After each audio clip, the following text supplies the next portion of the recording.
सुप्रभात, नमस्कार। आप देख रहे हैं संसद टीवी। मैं हूं आपके साथ अमृता चौरसिया। स्वागत है आपका टॉप न्यूज में।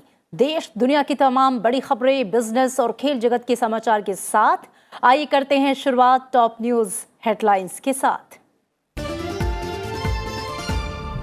यूएनएससी की बैठक में विदेश मंत्री डॉक्टर एस जयशंकर का बड़ा बयान। कहा, शांति और न्याय हासिल करने के लिए अन्याय के खिलाफ लड़ाई महत्वपूर्ण। रक्षा परिषद को दिया ये संदेश स्पष्ट करने का सुझाव। रक्षा मंत्रालय ने ब्रह्मोस मिसाइलों की अतिरिक्त दोहरी भूमिका के अधिग्रहण के लिए किया 1700 करोड़ का समझौता। बीएपीएल के साथ अनुबंध पत्र पर हस्ताक्षर कर किया समझौता। प्रधानमंत्री नरेंद्र मोदी आज पर्यावरण मंत्रियों के सम्मेलन का करेंगे उद्घाटन। सम्मेलन में राज्यों और केंद्र शासित प्रदेशों के पर्यावरण मंत्री होंगे शामिल।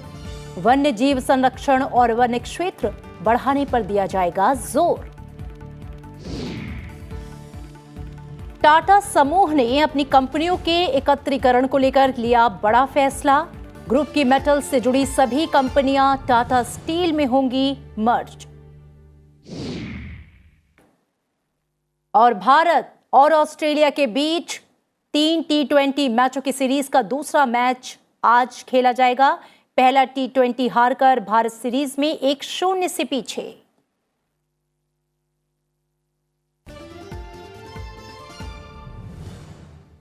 और आइए अब खबरों की शुरुआत करते हैं विस्तार से।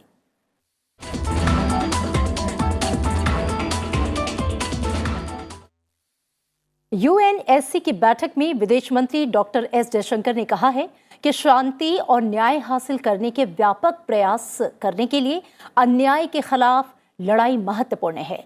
सुरक्षा परिषद को इस संबंध में एक स्पष्ट संदेश देना चाहिए। उन्होंने कहा कि जब दुनिया के सबसे खूंखार आतंकवादियों को प्रतिबंधित करने की बात आती है तो यूएनएससी में दंड से मुक्ति की सुविधा दी जा रही है। विदेश मंत्री ने कहा कि आतंकियों पर कार्रवाई करने की दिशा में राजनीति नहीं होनी चाहिए। यूक्रेन पर यूएनएससी ब्रीफिंग में उन्होंने रूस यूक्रेन युद्ध को बातचीत से हल किए जाने की बात दोहराई। उन्होंने कहा कि भारत सभी शत्रुता को तत्काल समाप्त करने की बातचीत पर लौटने, कूटनीति की आवश्यकता को दृढ़ता से दोहराता है। India strongly reiterates the need for an immediate cessation of all hostilities and a return to dialogue and diplomacy. Clearly, as Prime Minister Narendra Modi has emphasized, this cannot be an era of war.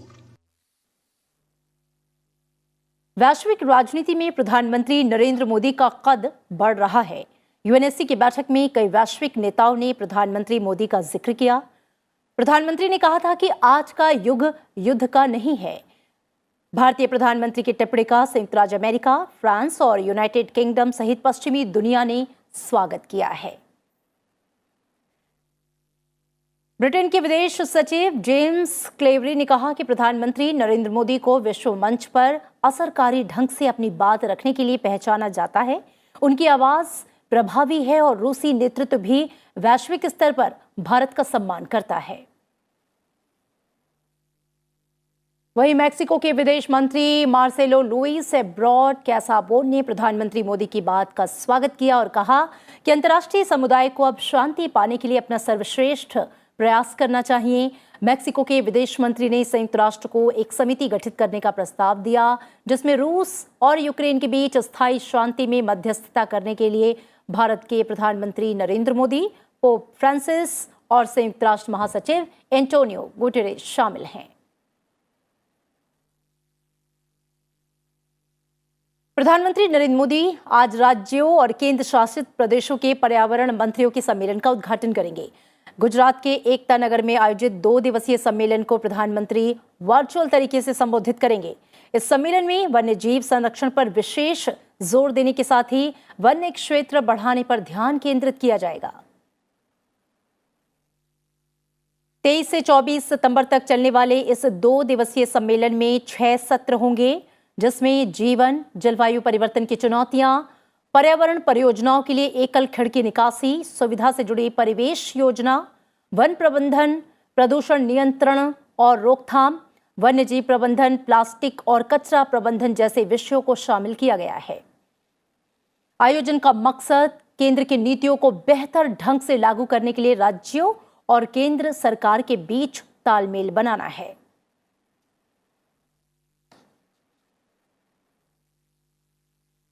प्रधानमंत्री नरेंद्र मोदी 27 सितंबर को Japan के पूर्व प्रधानमंत्री Shinzo Abe के अंतिम संस्कार में शामिल होने के लिए टोक्यो जाएंगे। विदेश मंत्रालय के प्रवक्ता अरिंदम बागची ने कहा कि प्रधानमंत्री मोदी इस दौरान जापान के प्रधानमंत्री फूमियो किशिदा से भी मुलाकात करेंगे। शिंजो आबे जापान के सबसे लंबे समय तक प्रधानमंत्री रहे। पिछले महीने 10 जुलाई को हाउस ऑफ काउंसलर्स के चुनाव से पहले पश्चिमी जापान के एक स्टंप में भाषण देने के दौरान उन्हें गोली मार दी गई थी।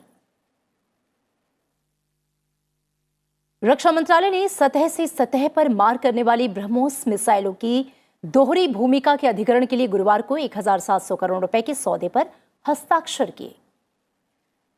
रक्षा उत्पादन के क्षेत्र में आत्मनिर्भरता को और आगे प्रोत्साहित करते हुए रक्षा मंत्रालय ने यह कदम उठाया है।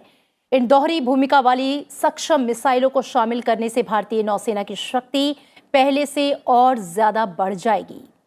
ब्रह्मोस मिसाइलों का पानी के नीचे का संस्करण भी विकसित किया जा रहा है, जिसका उपयोग न केवल भारत की पनडुब्बियों द्वारा किया जाएगा बल्कि मित्र देशों को निर्यात भी किया जाएगा। धार्मिक सामुदायिक सद्भाव की मुहिम के तहत मस्जिद और मदरसे के दौरे पर पहुंचे संघ प्रमुख डॉक्टर मोहन भागवत शिक्षक की भूमिका में नजर आए। उन्होंने ऑल इंडिया इमाम एसोसिएशन के प्रमुख इमाम उमेर अहमद इलियासी के घर पर उनसे मुलाकात की। इसी कड़ी में उन्होंने राजधानी के आजादपुर स्थित मदरसा ताजवीदुल कुरान में 1 घंटे से भी अधिक समय मदरसे के बच्चों के साथ बिताया, उनसे संवाद किया और उन्हें आधुनिक शिक्षा का महत्व समझाया। संवाद में उन्होंने छात्रों को इंसानियत, देश प्रेम और नारी सम्मान का पाठ पढ़ाया। छात्रों से संवाद में संघ प्रमुख ने मदरसों के आधुनिकीकरण और छात्रों के लिए आधुनिक शिक्षा पर भी जोर दिया। वाणिज्य और उद्योग मंत्रालय ने गुरुवार को कहा कि शाकाहारी खाद्य श्रेणी के तहत पौधे आधारित मांस उत्पादों की पहली खेप गुजरात के खेड़ा जिले के नडियाद से कैलिफोर्निया, अमेरिका निर्यात की गई। नडियाद से यूएसए को निर्यात की गई पहली शिपमेंट में momos, mini samosa, patty, nuggets, spring roll, burger जैसे शाकाहारी खाद्य उत्पाद हैं। विकसित देशों में शाकाहारी खाद्य उत्पादों की बढ़ती लोकप्रियता के साथ शाकाहारी खाद्य उत्पादों के उच्च पोषक मूल्य के कारण अंतर्राष्ट्रीय बाजार में पौधों पर आधारित खाद्य उत्पादों की मांग बहुत अधिक है। अपने समृद्ध फाइबर और कम कोलेस्ट्रॉल सामग्री के कारण शाकाहारी खाद्य उत्पाद दुनिया भर में वैकल्पिक खाद्य उत्पाद बन रहे हैं। और प्लास्टिक प्रदूषण के मुद्दे से निपटने और पुनीत सागर अभियान और tiger turners plastic challenge programme के माध्यम से स्वच्छ जल निकायों के सार्वभौमिक लक्ष्य को प्राप्त करने के लिए एनसीसी और यूएनईपी ने रक्षा मंत्री राजनाथ सिंह की मौजूदगी में एक ज्ञापन पर हस्ताक्षर किया। इस एमओयू का उद्देश्य स्वच्छ जल निकायों को बढ़ावा देने के लिए युवाओं को शामिल करने के लिए दोनों संगठनों के बीच प्रयासों को मिलाना और तालमेल बिठाना है। DG NCC lieutenant general Gurbir Pal Singh और संयुक्त राष्ट्र विश्व खाद्य कार्यक्रम के रेजिडेंट प्रतिनिधि बिशो परजुली के बीच समझौता ज्ञापन पर हस्ताक्षर किया गया। और एनआईए की अगुवाई में कई एजेंसियों द्वारा मारे गए छापों और पीएफआई के 100 से ज्यादा सदस्यों की गिरफ्तारी के विरोध में आज पीएफआई ने केरल बंद का आह्वान किया है। एनआईए और ईडी के 15 राज्यों में एक साथ की गई छापेमारी में पॉपुलर फ्रंट ऑफ इंडिया के 106 कार्यकर्ताओं की गिरफ्तारी की गई। सबसे अधिक गिरफ्तारियां केरल में 22, महाराष्ट्र कर्नाटक में 20, तमिलनाडु में 10, असम में 9, उत्तर प्रदेश में 8, आंध्र प्रदेश में 5, मध्य प्रदेश में 4, पुडुचेरी में 3, दिल्ली में 3 और राजस्थान में 2 की गई हैं। एनआईए ने इसे अब तक का सबसे बड़ा जांच अभियान करार दिया है। आतंकवादियों को कथित तौर पर धन मुहैया कराने, उनके लिए प्रशिक्षण की व्यवस्था करने और लोगों को प्रतिबंधित कर संगठनों से जुड़ने के लिए बरगलाने में कथित तौर पर शामिल व्यक्तियों के परिसरों पर छापे मारे जा रहे हैं। पीएफआई की स्थापना 2006 में केरल में की गई थी और इसका मुख्यालय दिल्ली में है।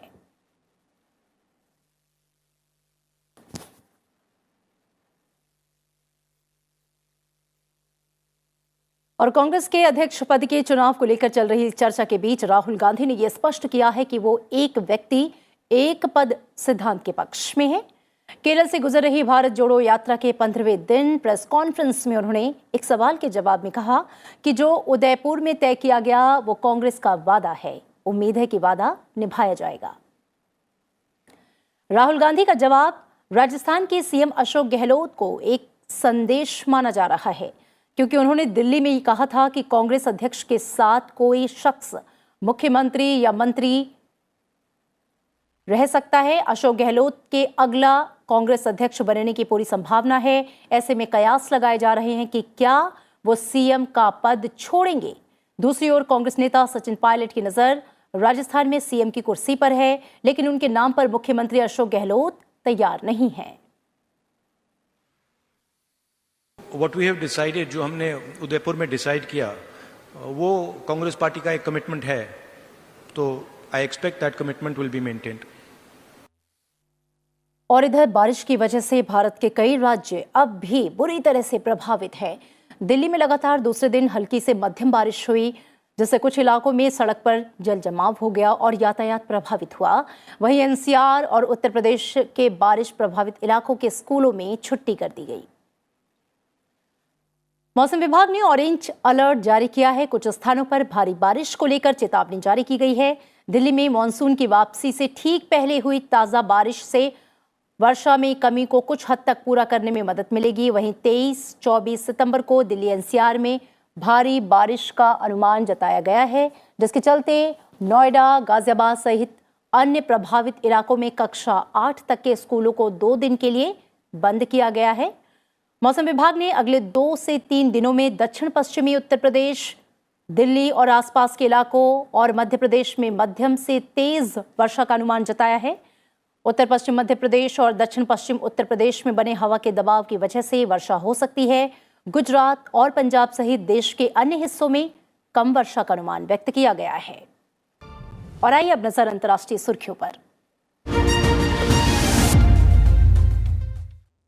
अमेरिकी वैज्ञानिक शोध संस्था नेटवर्क कॉन्टेजियन रिसर्च इंस्टीट्यूट ने अमेरिका और दुनिया के कई हिस्सों में हिंदुओं पर हुए हमलों का जिक्र करते हुए कहा कि समुदाय के लोगों के प्रति नफरत का माहौल बन रहा है। संस्था का इशारा ब्रिटेन और कनाडा में हिंदुओं पर जारी हिंसा की तरफ रहा। संस्था के सह संस्थापक और मुख्य विज्ञान अधिकारी जोएल फिनकेलस्टीन ने यह बात कही। उन्होंने अमेरिकी संसद भवन परिसर में कहा कि हाल के महीनों में अमेरिका और कनाडा में हिंदू मंदिरों में तोड़फोड़ की घटनाएं बढ़ी हैं। हम देख रहे हैं कि इंग्लैंड में किस प्रकार का निम्न स्तरीय विरोध हो रहा है। उन्होंने दुनिया भर में हिंदुओं के खिलाफ नफरत बढ़ने की आशंका जताई है। और इधर पेंटागन के एक वरिष्ठ अधिकारी ने भारत और अमेरिका के बीच गहरे होते रिश्तों पर बयान जारी किया। उन्होंने कहा कि भारत और संयुक्त राज्य अमेरिका के बीच संबंध आज पहले से कहीं अधिक निकटतापूर्ण जुड़े हुए हैं। उन्होंने कहा कि भारत अमेरिका लंबे खेल पर ध्यान केंद्रित कर रहे हैं, जो भविष्य में साझेदारी का निर्माण कर रहा है और भारत की क्षमता का समर्थन कर रहा है। इंडो पैसिफिक में भारत अमेरिकी शक्ति का अनुकूल संतुलन है। अमेरिकी सरकार ने ईरान की नैतिकता पुलिस और अन्य सरकारी एजेंसियों के नेताओं पर एक महिला की मौत के बाद प्रतिबंध लगा दिया है।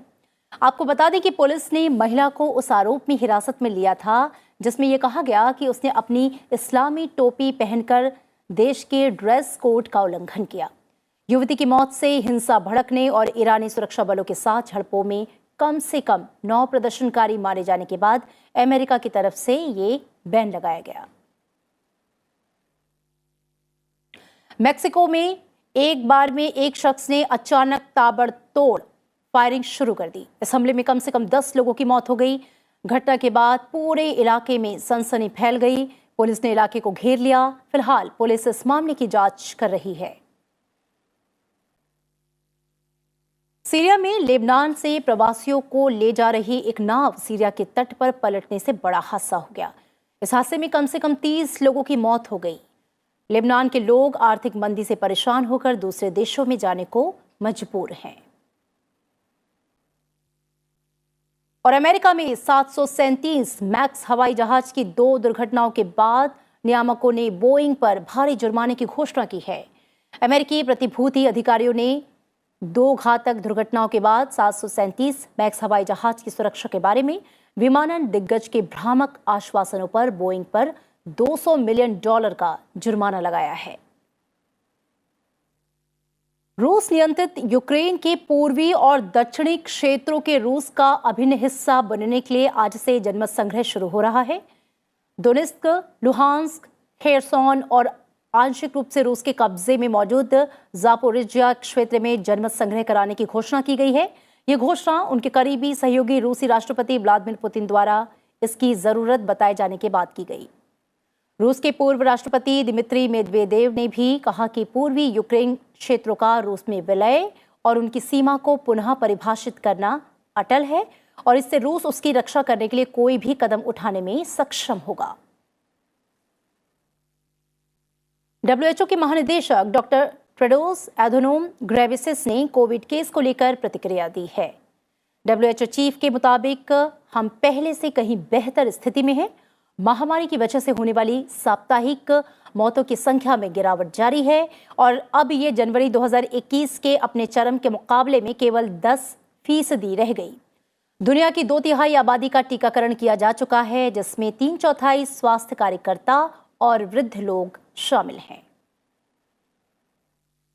कोविड केस में लगातार गिरावट आने के बाद जापान ने विदेशी पर्यटकों को राहत देने का ऐलान किया है।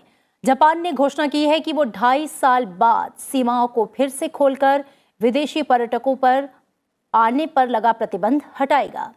प्रधानमंत्री फूमियो किशिदा ने कहा कि महामारी ने लोगों, वस्तुओं और पूंजी के मुक्त प्रवाह को बाधित किया, जिससे राष्ट्र को फलने फूलने में परेशानी हुई। और आइए अब अंतर्राष्ट्रीय खबरों के बाद नजर आर्थिक जगत की सुर्खियों पर।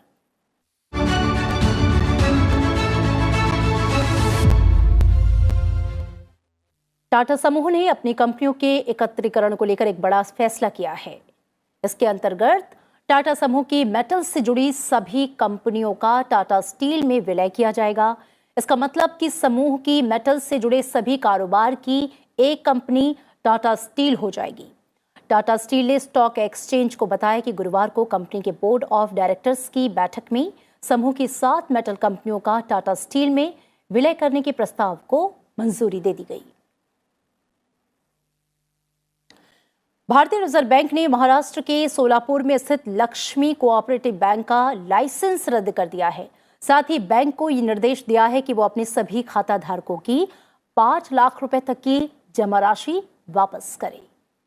खाता धारकों को इसके लिए बैंक में आवेदन करना होगा।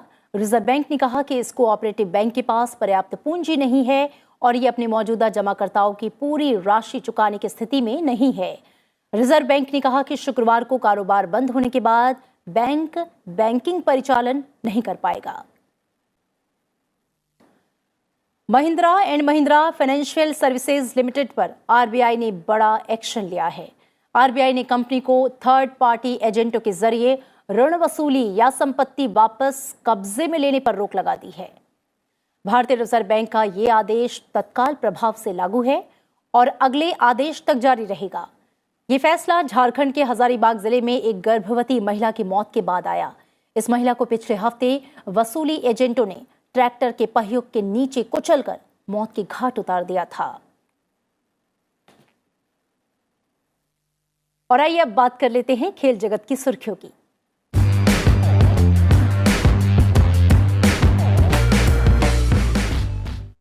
भारत और ऑस्ट्रेलिया के बीच 3 T20 मैचों की सीरीज का दूसरा मैच आज खेला जाएगा। दोनों टीमों के बीच यह मुकाबला आज नागपुर में खेला जाना है। सीरीज के पहले मैच में टीम इंडिया को हराकर ऑस्ट्रेलिया 1-0 की बढ़त बनाए हुए है। ऐसे में टीम इंडिया की कोशिश होगी कि वो आज के मुकाबले को जीतकर सीरीज में बराबरी हासिल करे। दोनों टीमों के बीच मुकाबला शाम 7 बजे से शुरू होगा।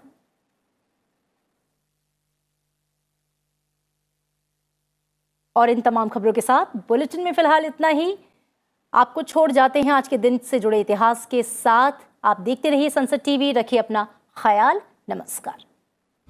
23 सितंबर साल 1965 को रात्रि 3 बजे से भारत और पाकिस्तान के बीच हुए युद्ध के समापन की घोषणा हुई। इससे एक दिन पूर्व संयुक्त राष्ट्र के राजनयिक मध्यस्थता के साथ यह युद्ध समाप्त हुआ। दरअसल 5 अगस्त 1965 को पाकिस्तान ने अपने 33,000 फौजियों को कश्मीरी लिबास में घाटी में प्रवेश करवा दिया था। पाकिस्तान ने कश्मीर जीतने के अपने नाकाम इरादों को ऑपरेशन जिब्राल्टर का नाम दिया था। इस युद्ध में भारतीय जाबाजों ने पाकिस्तान के 1920 किलोमीटर हिस्से को अपने कब्जे में ले लिया, जिसमें सियालकोट, लाहौर और कश्मीर क्षेत्र शामिल थे। 10 जनवरी 1966 को रूस के प्रधानमंत्री ने मध्यस्थ बनकर दोनों देशों के बीच ताशकंद समझौता करवाया।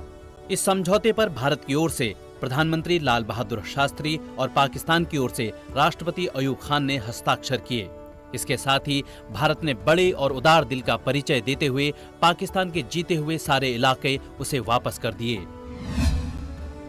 23 सितंबर साल 2009 को इसरो ने भारतीय उपग्रह ओशन सेट समेत अन्य 6 नैनो उपग्रहों को अंतर्राष्ट्रीय ग्राहकों के लिए वांछित कक्षा में स्थापित किया। इन उपग्रहों को सतीश धवन अंतरिक्ष केंद्र श्रीहरिकोटा से ध्रुवीय उपग्रह प्रमोचन वाहन PSLV C-14 की मदद से प्रक्षेपित किया गया। ओशन सेट 2 उपग्रह 2 दिनों में एक बार पूरी पृथ्वी का डेटा एकत्रित करता है।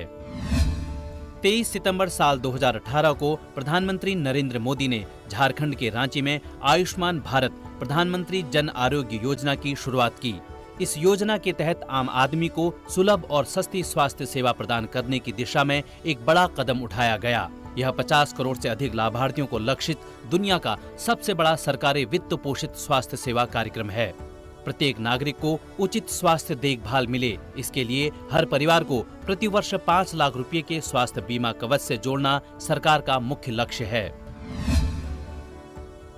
23 सितंबर साल 1908 को हिंदी के महान कवि रामधारी सिंह दिनकर का जन्म बिहार के बेगूसराय जिले में हुआ। दिनकर की प्रसिद्धि आधुनिक युग के श्रेष्ठ वीर रस के कवि के रूप में है। भारत सरकार ने दिनकर को हिंदी साहित्य में अतुलनीय योगदान के लिए पद्म भूषण, साहित्य अकादमी पुरस्कार और ज्ञानपीठ पुरस्कारों से नवाजा है।